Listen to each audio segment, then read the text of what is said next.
Hello everyone, welcome back to my channel. My name is Dr. Nisha and in today's video lecture we are going to study about Organon का aphorism number 19. तो जैसे हम लोगों ने last time देखा this was our last lecture that is drug medicine remedy and food.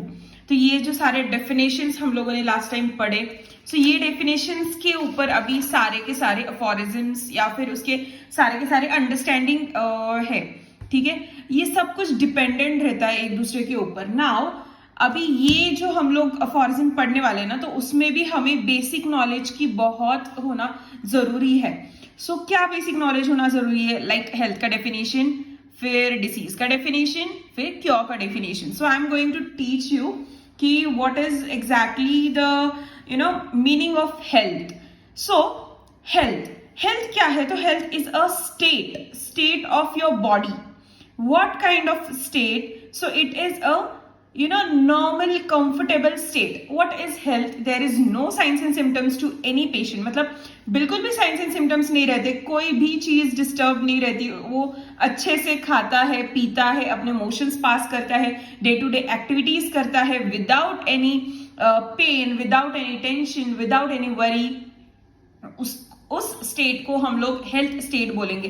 Like more of the patients can be mentally ill patients या फिर physically ill patients. So other than those kind of patients you have some and the other, okay, some and the other patients like जो भी थोड़ा mentally disturb patient रहते हैं, तो हम लोग उनको हेल्थ नहीं बोलेंगे, हेल्दी स्टेट नहीं बोलेंगे उस पेशेंट्स को. हम लोग कब हेल्दी स्टेट बोलते हैं? जब पेशेंट्स कंप्लीटली हेल्थ में रहेंगे. मतलब आजकल के metropolitician, cosmopolitician and everywhere no health state है ही नहीं. कोई ना कोई तो हर कोई अफेक्टेड है किसी ना किसी चीज से. लाइक कोई मेंटली डिस्टर्ब्ड है, कोई किसी का मेंटल हेल्थ कॉम्प्रोमाइज है, किसी का फिजिकल हेल्थ कॉम्प्रोमाइज है, किसी का दोनों भी हेल्थ कॉम्प्रोमाइज है. तो वो सब कुछ क्या होता है?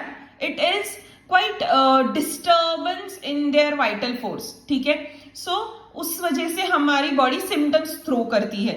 तो that is not a healthy state. What is exactly the healthy state is there is no any kind of symptoms. So health is the normal comfortable play of life. What health is? Play of life. That is normal play of life.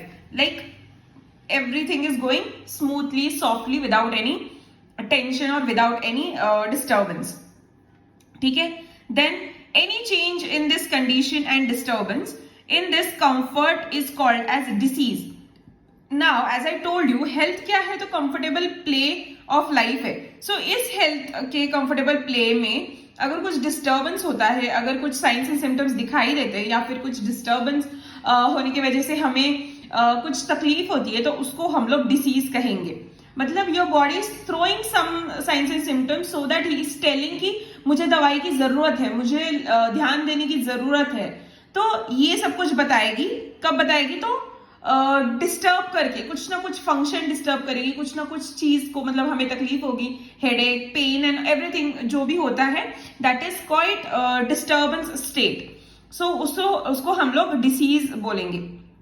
Now what is exactly the cure? मतलब आज के इसका main part, aphorism 19 का main part is on this definition. That is 19 का aphorism क्या है? The curative power of medicine. So what exactly the curative power of medicine? So ये aphorism जानने से पहले, curative power of medicine that is homeopathic medicine जानने से पहले हमें क्योर एग्जैक्टली होता क्या है वो जानना जरूरी है. So what exactly cure means? So cure is a simply bringing back the comfortable condition again. Means health is a normal comfortable condition, उसमें अगर डिस्टर्बेंस हुआ so it is a disease condition, and disease condition को again health में हम लोगों को reverse करना है, तो उसे हम लोग कहेंगे क्योर. सो ये साइंस एंड सिम्टम्स को निकाल देंगे, कॉज निकाल देंगे, मायाजम निकाल देंगे, ये सब कुछ निकाल देने के बाद एक डिरेंज्ड जो वाइटल फोर्स है वो एक डायनामिक प्लेन में लाने के बाद उसको हम लोग क्योर बोलेंगे. मतलब डायनामिक फोर्स को हम लोग ट्रीट करेंगे, डायनामिक प्लेन पे हम लोग ट्रीट करेंगे, एंड जब पेशेंट कंप्लीटली ट्रीट हो जाएगा, that patient will call as cure या फिर हेल्दी पेशेंट. ठीक है, again I am read it for you. Cure is simply bringing back the comfortable condition again. See comfortable play of life. So getting back to this, from this to this, ठीक है, is cure. Then what exactly curative power of medicine aphorism 19 में दिया है. तो medicine can only cure the patient if they can produce the same symptoms in the patient. तो हम लोगों को तो पता है होम्योपैथिक मेडिसिन कैसे रहते हैं. अगर हम लोग होम्योपैथिक मेडिसिन पढ़ रहे हैं तो हम लोगों ने हिस्ट्री भी पढ़ी होंगी, ठीक है. तो हैनीमन सर क्या करते थे, हेल्दी ह्यूमन बींग्स पे मेडिसिन प्रूव करते थे. तो हेल्दी ह्यूमन बींग्स, अगर मैं हेल्दी हूं और मुझ पे अगर कोई मेडिसिन प्रूव हो रही हो, फॉर एग्जाम्पल एकोनाइट ले लो, हाँ, सबका फेवरेट मेडिसिन है, even mine favourite too. So मुझे अगर एकोनाइट दिया है तो मुझे tension will be the keynote, ठीक है. Then restlessness, mental restlessness will be the keynote. तो मुझे वो सारे सिम्टम्स प्रोड्यूस होने लगेंगे, ठीक है. वो सारे के सारे सिम्टम्स मुझे धीरे धीरे धीरे धीरे प्रोड्यूस होएंगे. तो वो सारे सिम्टम्स प्रोड्यूस क्यों हो रहे हैं, जस्ट बिकॉज कि मुझे कोई तो रेमेडी दी है, हाँ. तो वो जो सारे सिम्टम्स है हेल्दी ह्यूमन बींग्स पे, सारे जो भी सिम्टम्स दिख रहे हैं, तो वो सारे डिसीज मेडिसिन के सिम्टम्स रहेंगे. तो वो सारे सिम्टम्स मैं एक पेज पे लिख दूंगी. सो वो क्या रहेगा, तो मेरा एकोनाइट के सिम्टम्स रहेंगे, ठीक है. सो ऐसे कब प्रूविंग कंप्लीट होती है, तो मेडिसिन अगर हेल्दी ह्यूमन बींग्स को दे और फिर वो सिम्टम्स दिखाए वो हेल्दी ह्यूमन बींग, और वो सिम्टम्स हम लोग पेन डाउन करें या फिर लिख ले कहीं पे, और वो सारे सिम्टम्स वो रेमेडी के सिम्टम्स रहेंगे, ठीक है. तो ऐसे ही सिमिलरली होम्योपैथी मेडिसिन क्या करती है, तो similar signs and symptoms produce करती है. मतलब अगर वो साइंस एंड सिम्टम्स मैंने हेल्दी ह्यूमन बींग्स पे दिए हैं, वो मेडिसिन मैंने हेल्दी ह्यूमन बींग्स पे दिए हैं, और वो जो सिम्टम्स मिले मुझे, सिमिलरली ऐसे ही सिम्टम्स अगर मुझे किसी पेशेंट में मिलते हैं जिसको ऑलरेडी वो डिसीज है, मतलब सेम साइंस एंड सिम्टम्स अगर उसको दिख रहे हैं ऑलरेडी, अगर मैं वो मेडिसिन उसको दे दूंगी तो वो फटाक से क्योर होना चाहिए. क्यों? Because similar kills similar disease. So ये होम्योपैथी का लॉ है, ठीक है. ऐसी होम्योपैथी की मेडिसिन एक्ट करती है.